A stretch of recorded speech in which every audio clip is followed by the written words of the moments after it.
today we are making a fresh salad, and what we are using is rocket and all manner of goodness. Now, as you know, the darker the ingredients or the bitter leaves and so on is very good for your blood. All right, so we've got a mixed leaf salad, and these are the rocket.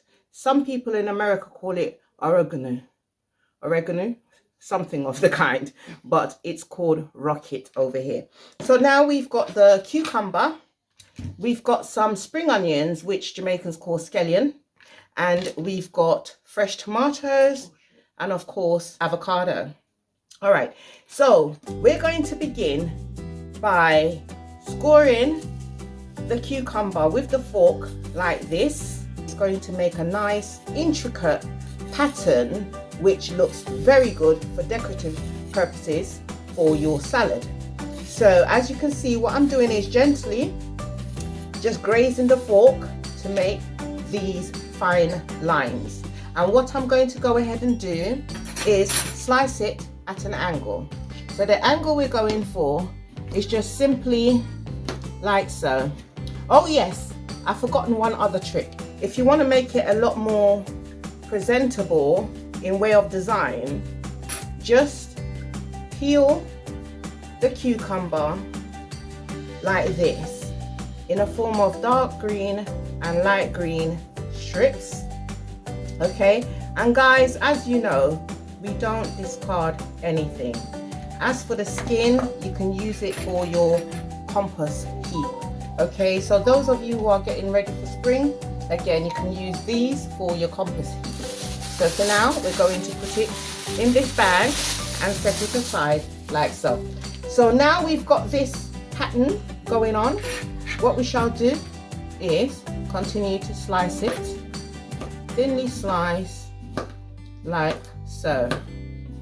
Okay, and the purpose of this particular one, we're going to layer it round the bowl like this. You can do different patterns. We'll start off like this for now, and we will definitely show you the finished outcome. Okay, so you can overlap it, or you can lay it sideways like that, depending on what bowl you're using and how you want to present how you want the presentation to be displayed. Okay, so I'm just displaying it like so and continue cutting. Now, are we a fan of cucumbers? Cucumbers is very good for your skin, your eyes, and of course making it in juices for your electrolytes. Okay, and we're going to finish it off like so. It appears there may be sufficient cucumber for everybody. Not everyone's going to like it, but this is a family Sunday dinner, and all will be encouraged to eat the vegetables and the salads on their plates. And again, we eat with our eyes, so the prettier it looks, the more people want to take part. Now, as for the tomatoes, you've got two choices. You can either present it like this, yeah, in wedges. This one's a little bit overripe, so as you can see, and again, you just layer it in between the cucumbers and do it whichever pattern you like, but this is overripe, so again, you can put the overripe one in the compost heap, but utilize the rest of it like so. Okay, and then we can cut it our usual way, which would be into rings. Okay, again, this tomato is slightly overripe, matters not, it's all going down in the same place. Okay, right, and yes, your body will thank you for the nutritional benefits it has to offer. All right, so you get the drift. We don't want to waste any of it. We shall put this right here. Now, let's clear our chopping board, because you know what my motto is: clean as you go along, and it will be less to do a bit later.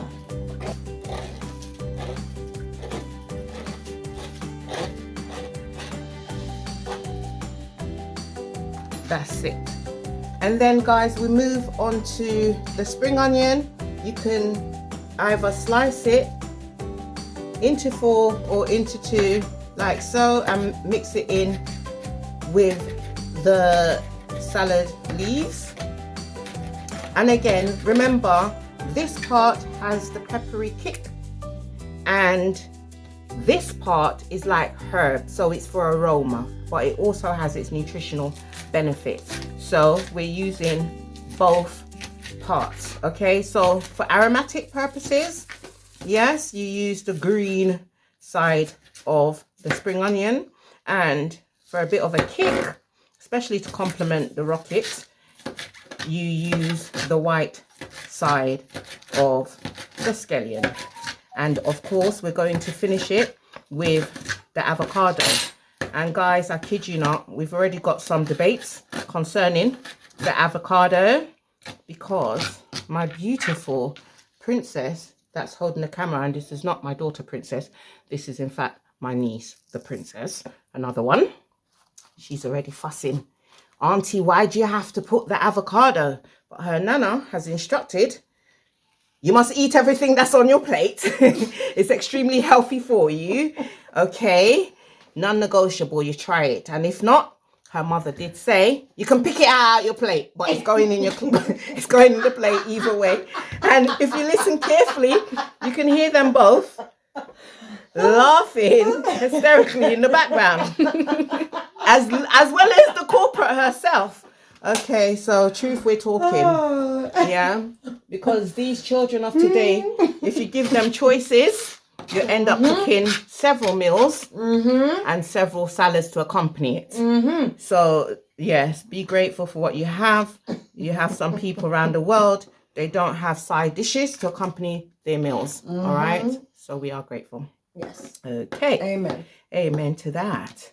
So we're slicing the avocado like so. Oh, that's why she's making her face. She's making her face because I've cut the avocado into squares. And what she would have hoped is what I'm going to do now, which is to cut it into wedges and lay it one side so she can pick around it. But yes, once you incorporate it. Oh, and guys, if you do have fussy eaters, how you can cheat the system is blending carrots, spinach, celery, and avocado, banana, and so forth in their smoothies. They won't even know it's there. Okay, so that's another way of getting round the picky eaters around the dinner table. Okay, so again, you can present the avocado like so and layer it as you please. But in this case, I'm going to remedy, okay, the way she made up her face and put it one side. All right, so guys, I know it's rustic, but this presentation is good for student meals. For those who are in the university campus halls, you can do it like this, present it to your uni roommates and impress them by inviting them for a lovely student meal. So guys, thank you so much for watching. Okay, and I'm gonna go ahead and enjoy our family Sunday dinner. As you can see, we've got rice and peas, and this is not no ordinary rice and peas. This rice and peas right here, the beans are from Grenada. Now it looked like Jamaican gungu rice and peas, but don't get it mistaken. All right, yes, we don't want a cultural clash. So this is Grenadian gungu rice and peas, and you know, you have to soak it overnight and boil it and put in your scallion and your coconut milk and so forth. So that's what we're having. And you know what, recognize the Dutch pot. All right, so I'm not at home, I'm not going to be too cheeky and lift up the Dutch pot, but what I will do is allow my Grenadian queen to do the honors. Ooh, oxtail, mutton, curry mutton, and rice and peas, with salad. That's the way to go for your Sunday dinner. All right, so yes, all right, and it's all Grenadian style. Yes, so big up the Caribbean side of the family. Enough love as usual. I'm gonna get tucking, and yes, looking forward to pudding. All right, so guys, keep it locked onto UK Traveller Lifestyle. For those who don't know, I'm Keisha. Most of the people call me Auntie Keisha, so Auntie Keisha will see you in our next episode. Bye for now.